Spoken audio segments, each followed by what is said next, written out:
क्या आपको पता है नेपाल की बाढ़ का असर बिहार तक क्यों पहुंचा?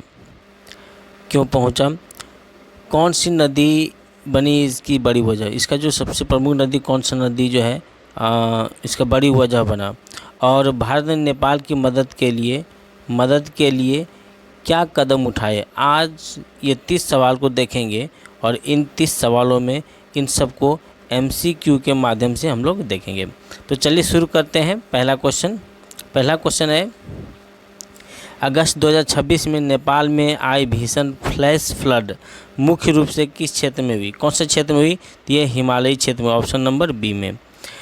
सेकेंड नंबर क्वेश्चन है, नेपाल की हालिया फ्लैश फ्लड से प्रमुख रूप से कौन सी नदी प्रणाली प्रभावित हुई? कौन सी नदी प्रणाली प्रभावित हुई? तो ये हुआ भोटे कोसी त्रिशूली नदी, ऑप्शन नंबर सी इनका सही हो जाएगा। भोटे कोसी नदी का उद्गम मुख्य रूप से किस क्षेत्र से जुड़ा है? कौन से क्षेत्र से? तिब्बत हो जाएगा इसका सही आंसर। 4 नंबर क्वेश्चन है, नेपाल में हालिया बाढ़ का प्रमुख संदिग्ध प्राकृतिक कारण क्या बताया गया? तो ये क्या बताया गया? ग्लेशियर, मतलब बर्फ चट्टान का ढहना, मतलब कि जो ग्लेशियर उनका फटना, वो जो है फट गया जिसकी वजह से बाढ़ आया। ठीक है, अगला क्वेश्चन है 5 नंबर में है, ग्लोफ का पूरा नाम क्या है? ग्लोफ का पूरा नाम है glacier lake outburst flood, option number B इसका सही आंसर हो जाएगा। 6 नंबर में क्वेश्चन है, नेपाल की बाढ़ का असर भारत के किन राज्यों में विशेष रूप से देखा गया? तो वो कौन से? बिहार और उत्तर प्रदेश।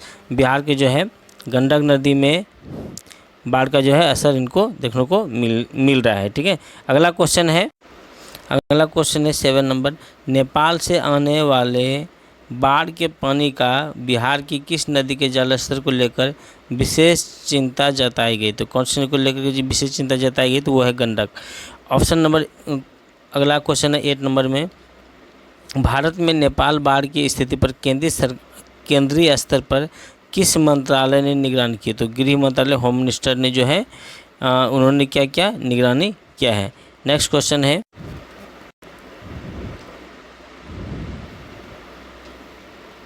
नेपाल बाढ़ के बाद बिहार और उत्तर प्रदेश के मुख्यमंत्रियों से किस केंद्रीय मंत्री ने बात की? तो किसने किया? अमित शाह ने जो है नेपाल के बाद बिहार और उत्तर प्रदेश के मुख्यमंत्रियों से बात की, ऑप्शन नंबर 20 का सही हो जाएगा।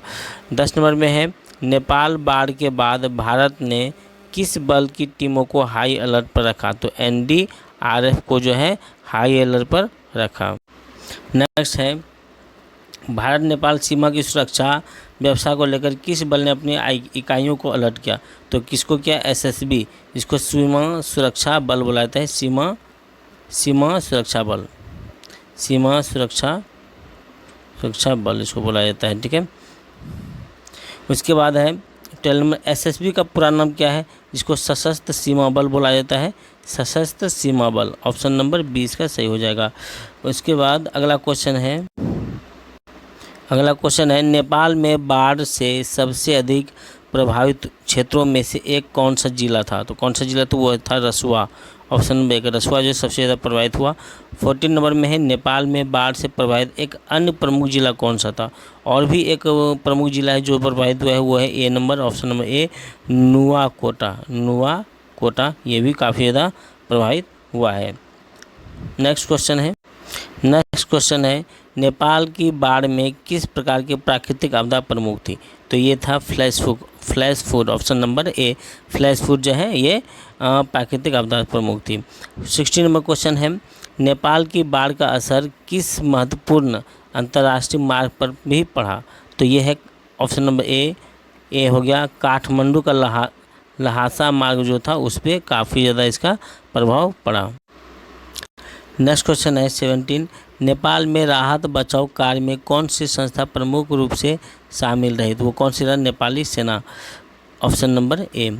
उसके बाद 18 में है, नेपाल बाढ़ में बचाव कार्य को कठिन बनाने वाला प्रमुख कारण क्या था? तो सबसे जो प्रमुख कारण रहा, सड़क और पुलों का क्षतिग्रस्त होना। ये काफ़ी ज़्यादा जो क्षतिग्रस्त हो गए और ये काफ़ी ज़्यादा क्षतिग्रस्त हुआ। लगभग कहा जा रहा है कि 2.5 लाख करोड़ का जो है उनको नुकसान हो चुका है। नेपाल को लगभग 2.5 लाख करोड़ का नुकसान हो चुका है।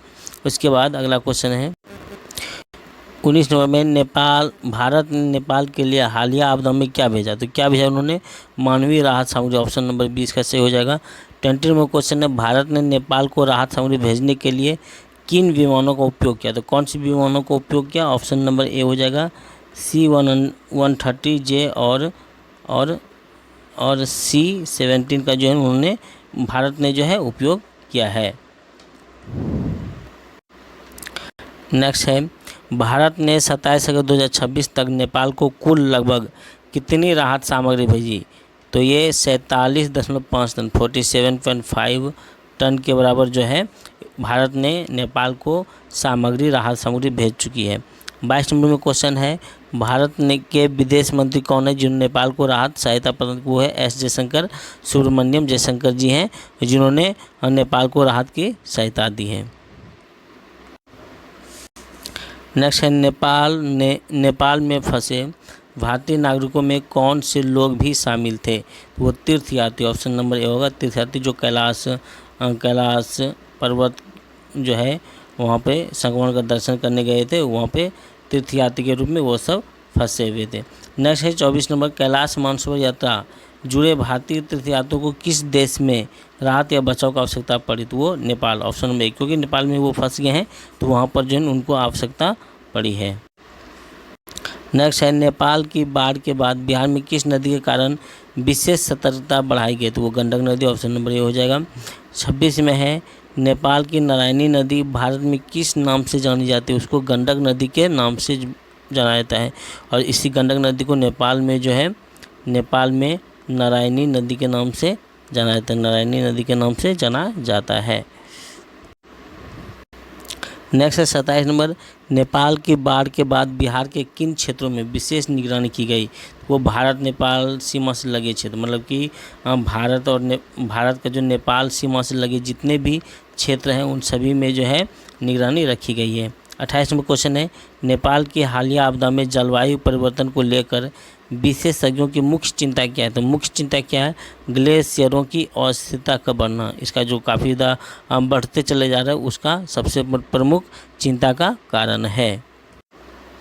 नेक्स्ट है 29 क्वेश्चन, नेपाल में बाढ़ के बाद भारत सरकार ने सीमा क्षेत्रों में क्या व्यवस्था की, तो क्या व्यवस्था की। ऑप्शन नंबर ए इसका सही हो जाएगा।